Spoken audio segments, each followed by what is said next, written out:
യുകെയിൽ ഇല്ലീഗലായി visa ഇല്ലാണ്ട് നിന്നാൽ UK permanent residence കിട്ടും, ഉറപ്പായിട്ടും കിട്ടും.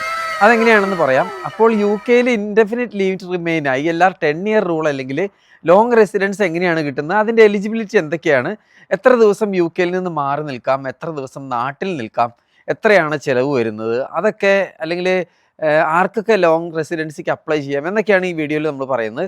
വീഡിയോ സ്കിപ്പ് ചെയ്യാണ്ട് മുഴുവൻ കാണുക. ഭാവിയിൽ ILR അപ്ലൈ ചെയ്യുന്നവർക്ക് തീർച്ചയായും ഉപകാരപ്പെടുന്ന വീഡിയോ ആണ്. അപ്പോൾ ആദ്യം ഇൻഡെഫിനിറ്റ് ലീവ് ടു റിമെയിനിന് അപ്ലൈ ചെയ്യാനുള്ള എലിജിബിലിറ്റി എന്തൊക്കെയാണെന്ന് നോക്കാം. അതായത് ഒരു ദശാബ്ദക്കാലം യുകെയിൽ തുടർച്ചയായി വാലിഡ് ആയിട്ടുള്ള വിസയോട് കൂടി നിന്നവർക്ക് ILRന് അപേക്ഷിക്കാവുന്നതാണ്. 2 യുകെയിൽ നിന്നും ഒരിക്കൽ പോലും ഡീപ്പോർട്ടഡ് ആയിരിക്കാൻ പാടുള്ളതല്ല. 3 യുകെയിൽ നിന്നും 10 വർഷത്തിനിടെ 548 ദിവസത്തിൽ കൂടുതലോ അല്ലെങ്കിൽ 18 മാസത്തിൽ കൂടുതലോ അല്ലെങ്കിൽ ഒരു വർഷത്തിൽ 184 ദിവസത്തിൽ കൂടുതലോ മാറി നിൽക്കാൻ പാടുള്ളതല്ല. 4 ഈ പറഞ്ഞ 10 വർഷത്തിൽ ഒരേ സമയം 6 മാസത്തിൽ കൂടുതൽ മാറി നിന്നവർക്കും ILR അപേക്ഷിക്കാനുള്ള എലിജിബിലിറ്റി ഉണ്ടായിരിക്കുന്നതല്ല. 5 മറ്റൊരു പ്രധാനപ്പെട്ട പോയിന്റാണ്, എലിജിബിൾ ആയിട്ടുള്ള ഈ 10 വർഷത്തിനിടയിൽ യുകെയിലേക്ക് തിരിച്ചു വരാൻ ഉദ്ദേശമില്ലാത്ത യുകെ വിട്ടവർക്ക് പെർമനന്റ് റെസിഡൻസിക്ക് എലിജിബിലിറ്റി ഉണ്ടായിരിക്കുന്നതല്ല. വ്യക്തമായി പറഞ്ഞു കഴിഞ്ഞാൽ വിസ തീർന്ന് നാട്ടിൽ പോയ പലരും ഉണ്ടാകും. പക്ഷേ വിസ തീർന്ന് 28 ദിവസത്തിനുള്ളിൽ മറ്റേതെങ്കിലും വിസയിൽ യുകെയിലോട്ട് തിരിച്ചു വരാനുള്ള ശ്രമം നടത്താത്തവർക്ക് ലോങ് റെസിഡൻസിന് എലിജിബിലിറ്റി ഉണ്ടായിരിക്കുന്നതല്ല. 6 ILRന് കൊടുക്കുന്ന ഈ 10 വർഷത്തിനിടയിൽ എത്ര തവണ യുകെയിൽ നിന്നും ആബ്സെൻ്റ് ആയി എന്നുള്ളത് കൃത്യമായിട്ട് അറിഞ്ഞിരിക്കണം. അതത്ര എളുപ്പമുള്ള കാര്യമില്ലെന്നറിയാം, കാരണം 10 വർഷം എന്നുള്ള ഒരു നീണ്ട കാലഘട്ടം തന്നെയാണ്. പക്ഷേ നമ്മുടെ പാസ്പോർട്ടിലുള്ള എൻട്രി ആൻഡ് എക്സിറ്റ് സ്റ്റാമ്പ്സ് വഴി നമുക്കത് കറക്റ്റായിട്ട് കാൽക്കുലേറ്റ് ചെയ്യാൻ പറ്റുന്നതാണ്. പക്ഷേ ഇതിനിടയ്ക്ക് പലരുടെയെങ്കിലും അല്ലെങ്കിൽ ചിലരുടെയെങ്കിലും പാസ്പോർട്ട് നഷ്ടപ്പെട്ടു പോയിട്ടുണ്ടാവും, പാസ്പോർട്ട് പുതിയതായിട്ട് എടുത്തവരും ഉണ്ടാവും. അങ്ങനെയുള്ള സിറ്റുവേഷനിൽ നിങ്ങൾ നല്ലൊരു സോളിസിറ്ററിനെ കണ്ടാൽ സബ്ജക്റ്റ് ആക്സസ് റിക്വസ്റ്റ് SAR എന്നൊരു ഡോക്യുമെൻറ്റിന് അപേക്ഷിക്കാവുന്നതാണ്. അതിൽ കൃത്യമായി എത്ര ദിവസം യുകെയിൽ നിന്ന് മാറി നിന്നെന്നും കൃത്യമായി പറഞ്ഞിട്ടുണ്ടാകും. ഇനി ഈ ILR ആപ്ലിക്കേഷന് വേണ്ട മാൻഡേറ്ററി റിക്വയർമെൻറ്റ്സ് എന്തൊക്കെയാണെന്ന് നമുക്ക് നോക്കാം.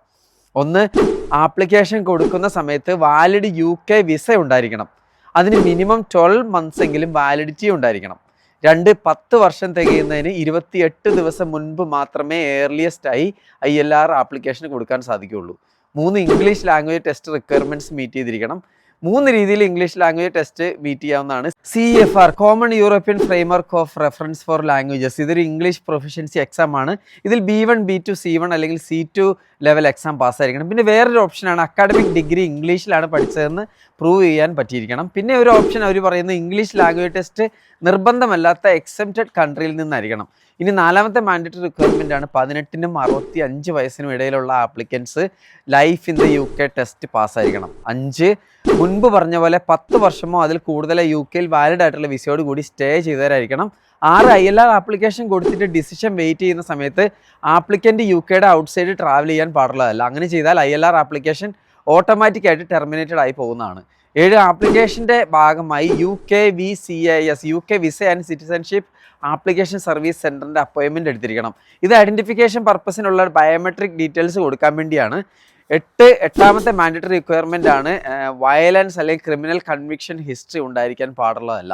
ഇനി ILR long residence permit application എത്ര ചിലവ് വരുമെന്ന് നോക്കാം. ഒരു ആപ്ലിക്കേഷൻ 2885 പൗണ്ടാണ് വേണ്ടത്. ഇനി ആപ്ലിക്കേഷൻ പ്രോസസ്സിംഗ് ടൈം പറയുന്ന 6 മാസം വരെയാണ്. പക്ഷേ 500 പൗണ്ട് എക്സ്ട്രാ കൊടുത്താൽ 5 ദിവസത്തിനാകും.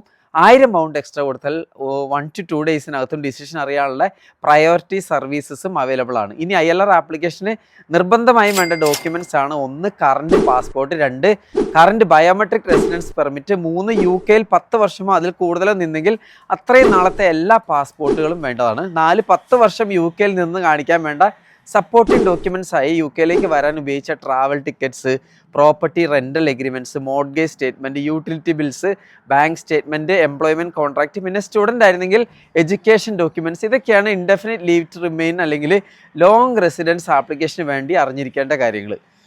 വീഡിയോ എന്തായാലും മറ്റുള്ളവർക്കും കൂടെ ഷെയർ ചെയ്ത് കൊടുക്കുക. കാരണം ILR ആപ്ലിക്കേഷൻ്റെ സമയത്ത് ഇത്രയും ഡീറ്റെയിൽഡ് ആയി പറഞ്ഞ കാര്യങ്ങൾ എന്തായാലും ഉപകാരപ്പെടും. പിന്നെ ഞാൻ മുമ്പ് സൂചിപ്പിച്ച പോലെ 20 വർഷം യുകെയിൽ ഇല്ലീഗലായിട്ടാണെങ്കിലും നിന്നിട്ടുണ്ടെങ്കിലും ILR ആപ്ലിക്കേഷന് എലിജിബിൾ ആണ്. അതായത് under paragraph 276 AD of the immigration rules, an individual who has lived continuously in the UK for 20 years whether legally or illegally can apply for indefinite leave to remain. അപ്പോൾ ഇതിലേതെങ്കിലും ILR സ്റ്റാറ്റസിന് നിങ്ങൾ eligible ആണെങ്കിൽ നല്ലൊരു സോളിസിറ്ററിനെ കണ്ട് നിങ്ങൾക്ക് application കൊടുക്കാവുന്നതാണ്. അപ്പോൾ all the best. മറ്റൊരു ഇൻഫർമേറ്റീവ് വീഡിയോ ആയി കാണുന്നവരെ ബൈ.